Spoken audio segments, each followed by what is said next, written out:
Hi guys, I'm here to present on the book The Innovative Church. It's part of the ecclesiology section. Honestly, it felt a lot like a church leadership book, if I'm honest, but I think it has some great things. Hopefully, I'll be able to pull out some things that I think have to do with ecclesiology.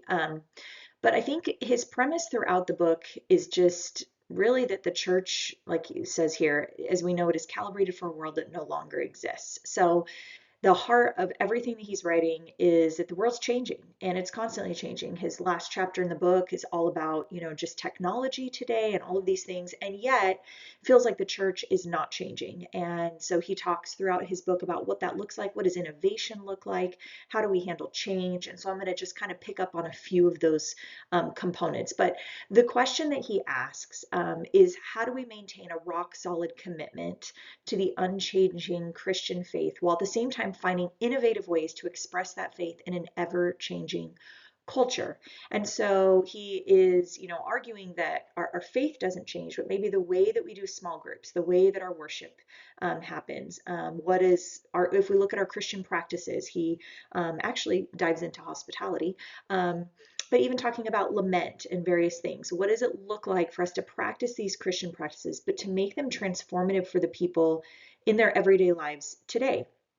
Um, so he argues that really the way this happens is by looking at what it looks like to be a Christian leader.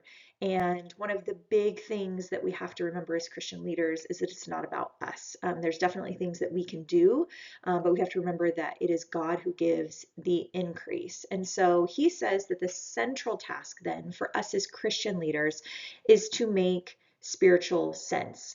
He talks, and in just a minute, I'm going to talk about big lies, but just our mental the way in which we go about things, the mental lies, that could be theological lies, things that we've believed about, things that just really conflicts with the truth of the gospel. And so we as pastors, we as leaders, our job is to figure out how do we make sense of this kind of stuff, and how do we reinvent the Christian practices, these practices that have been around for generations. Like I said, prayer, lament, hospitality, generosity, all of these things that are good things, but maybe they just need to be looked at in a different way. It's not that they go away, that we don't practice them, but what does it look like for our teens today, or even for our adults? And so, in talking about Christian innovation, he says that the goal is to create shared stories of hope that make spiritual sense of the longings and losses of the people whom God has entrusted to our care. And it's really important for him that we recognize that everybody in our circles is entrusted to our care. And that could be, as a Christian leader, it could be your workplace, the people that are there. It could be the people that are at our church, the people in our community. Um, and his idea of innovation, it's not necessarily new answers to old questions, but rather from asking new questions about everyday experiences. And so these are his core questions. I'll get to those in a minute, actually. So people's mental models. He talks about just the way that we think, the way that we have been conditioned to think, even as congregations, as leaders. This is the way to do things. In our mental models, they dictate our behavior. And so mental models, they recalibrate more than just how we talk, but instead it even impacts how we act. So the way that we think about things. And so he says the way to change a person's behavior, or think about our congregation, is to change their mental model by changing the story they tell themselves. And so you've probably heard stories like that a lot, where if you have somebody who's constantly thinking the worst about themselves, it's like you have to help them to be able to mentally think about themselves in a new way. And so giving way to all the lies, all of the things of this world, right? Instead, being able to see how God sees you. And so for him, this mental shift. And so when we look at even congregations, recognizing some of the issues that we have, this mental image sometimes of some of our issues, some of the things that need to be innovated, it's hard for us to even want to do those things until we can begin to recognize the role that they're playing. And so these are really the big questions that I feel like he goes throughout the book. He continues to add various types of questions. I could spend a long time talking about this 250-page book. He goes into a lot of areas, but trying to look at, I think this would be kind of the heart of the questions that he continues to go through and that his chapters outline. And so the first one, kind of already mentioned, who are the people that are entrusted to your care?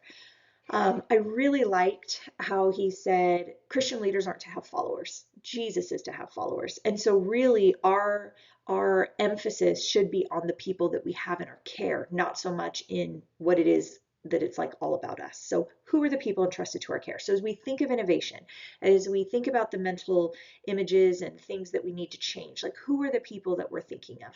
And then how do these people experience the longings and losses that make up the human condition? So what are their stories? Getting to know them. And he even talks about how Christian leaders should maybe, put that into your schedule. We get so focused on the tasks, we get so focused on the programs that we don't even know what it is that our people are going through. And so there's a whole section, I'll talk briefly about that, on just listening.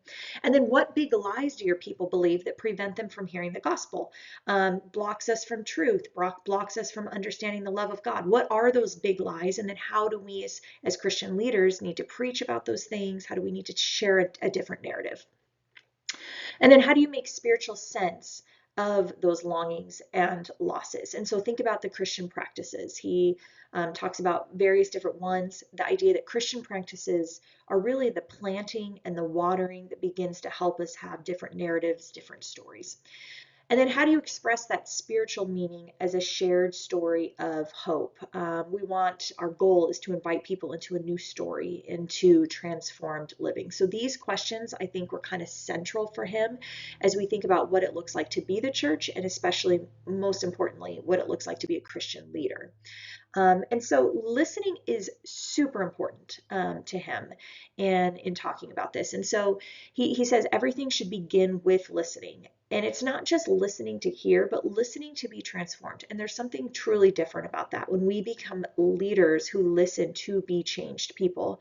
And he talks about how that means listening to God, listening to others that are in our care.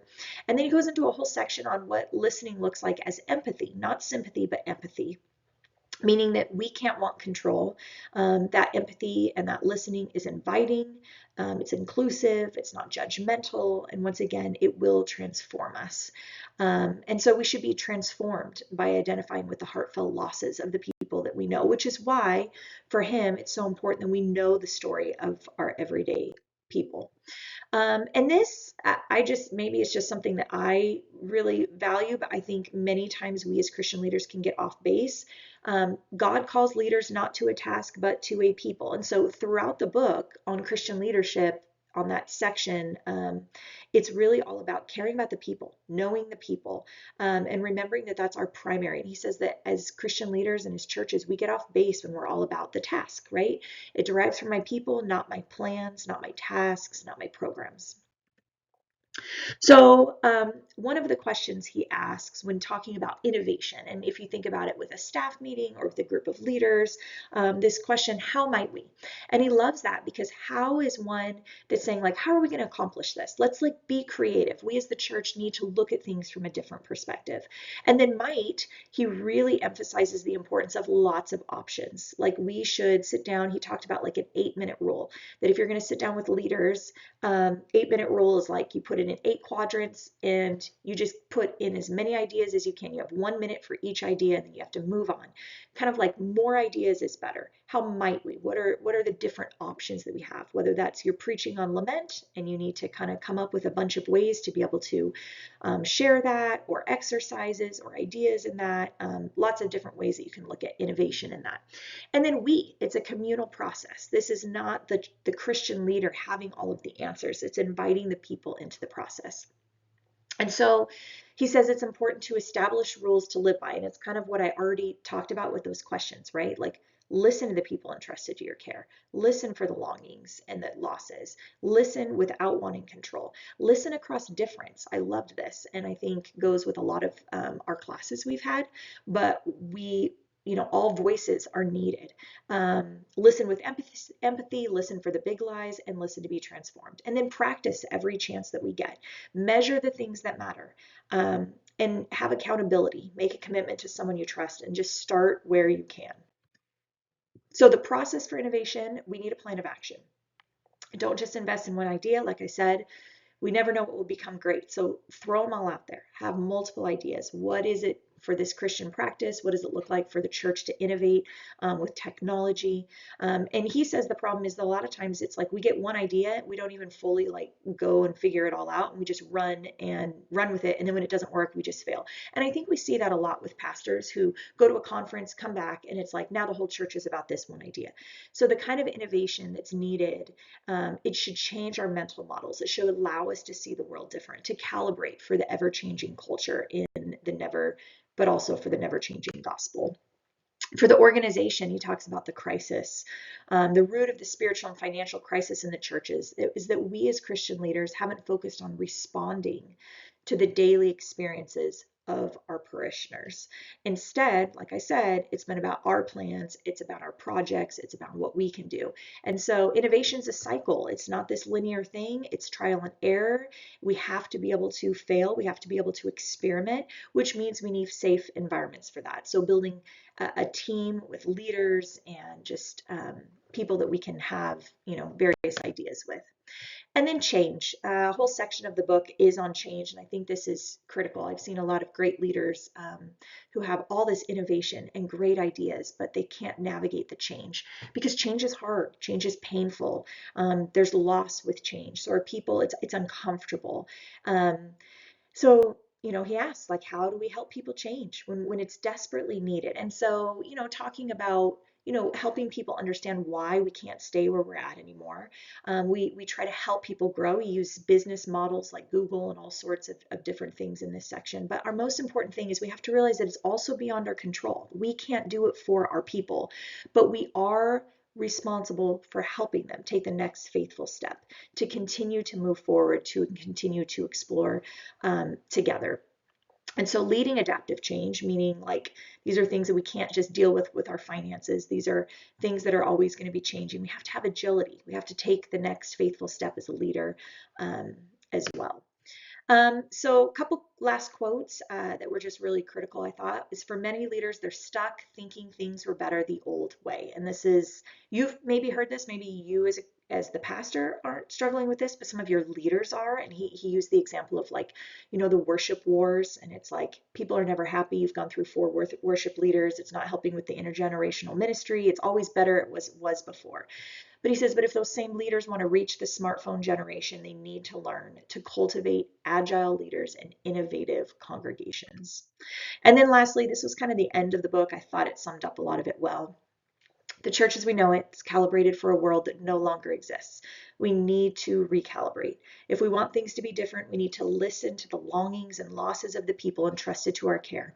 We need to reinvent Christian praxis to make spiritual sense of those longings and losses. And we'll need to express it all as a shared story of hope for the smartphone generation. So there you are.